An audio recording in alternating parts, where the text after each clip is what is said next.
Bitta bachadondan tashqari o'zimizni tajribamizda bo'lgan voqealardan bittasi patsientka 7 yillik bepushtlik bir necha marotaba gastroskopiya, laparoskopiya operatsiyalarini o'tkazganlar.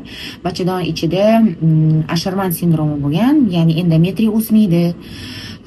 Folikul yorilsa ham homila kelib yopishishiga sharoit yo'q.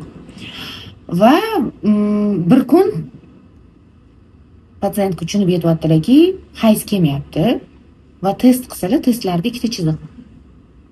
Konsultatsiyaga keldilar. O'zi dedi, ko'rdik. Haqiqatda hisoblasak, hayzimdan ancha o'tib ketdim deyaptilar. 5 hafta, 6 hafta oxirgi hayzdan o'tib ketgan. Bunaqa holatda bachadonni ichini ko'rdik. Haqiqatda bachadonni ichida homila qopchasi yo'q. HGC analizi topshirtirdik. HGC analizi 300 dan sal yuqoriroq son chiqdi. Va shunaqa fikrga keldikki, ovulyatsiya kechroq bo'lgan.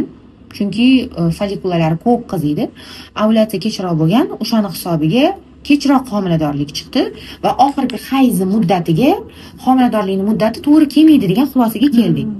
Va 10 kun, 2 haftadan keyin yana kelasiz dedik. 1 haftadan keyin keldilar, ko'rdik. Bachadonni ichida kichkinagina qora nuqtacha paydo bo'lganini ko'rdik. Va patsientkam bilan mana shu homila qopchasi bo'lsa kerak. Xudo xolisa keyingi safar kelganingizda albatta embrion yurak urayotganini ko'rishimiz kerak. Oldingi 10 kun, 14 kundan keyin qabulga kelasiz dedim. Patsientkam taxminan 12 kundan keyin qabulga qaytib keldilar. Hech qanaqa shikoyatlar yo'q. Faqatgina qo'ynim ayniyapti, xuddi o'sha toksikozni belgilari. Qaytib kelganlaridan keyin o'zi dedi, ko'rdik. Bachadonni ichini qarasam, yana ham qalinlashib, katta bo'lib, keng bo'lib o'sgan ko'rpachasi bola kelib qonadigan qavat. O'tgan safar ko'rgan kichkinagina qora uychasi yo'q bachadonni ichida. Shunda qo'rqib ketdim. Va datchikni o'ngga chapga qilib qarasam, xuddi boya aytganimdek, bachadonni ichida ko'rishi ko'z oldimga keltirgan narsam bachadondan tashqarida turibdi. Chiroyli homila qopchasi, ichida chiroyli sariq tanachaga shuni yopishib turgan embrionchik. Yurakchalari urib turibdi, yashayman deb turibdi, lekin afsuski bachadondan tashqari homiladorlik bo'lib chiqdi. U patsientkani ham zudlik bilan xirurglarni qo'liga topshirdik. Chiroyli operatsiya qilib berishdi. Xudoga shukr, благополучно ularning trubalarini saqlab qoldik. Xudo xolisa, homilador bo'laman deb niyat qilsalar, shans qoldirish uchun. Va ularda birinchi patsientimdan tashqari ularda kesarli operatsiya bo'lmagan. Birinchi patsientkam 3 marta chandiq bo'lganlar. Ham aytganimdek spiralda turmayotganligi uchun bachadon naylarini berkitishni tavsiya etdik. Lekin bu patsientkamda unaqa holat yo'q. Operatsiyali kesarli bo'lmaganlar. Boshqa saqlanish metodlarini tanlasak bo'ladi. Shuning uchun bularga bachadon naylarini berkitishni tavsiya etmadik. Xuddi shu narsa.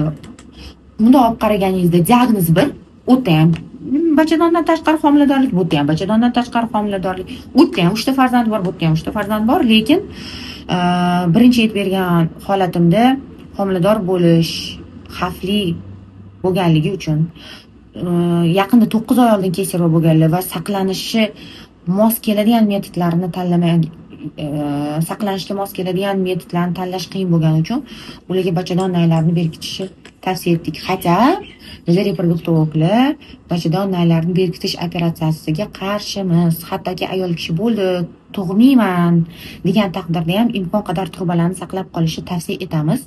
Nima uchun? Chunki trubalar bog'langandan keyin sekin tuxumdonni zaxirasini kamaytirib boradi. Folikulalarning soni kamayib boradi. Tuxumdonni ishi sekinlashib boradi va ayol kishi berilgan muddatdan ko'ra ertaroq hayzdan qolishiga sabab bo'lishi mumkin. Faqatgina reproduksiya uchun emas-ku, truba, tuxumdon, bachadon. Imkon qadar hozir zamonaviy tibbiyot har bir a'zoni saqlab qolishga qaratilgan davoni taklif qiladi. Shuni tarafdorimiz.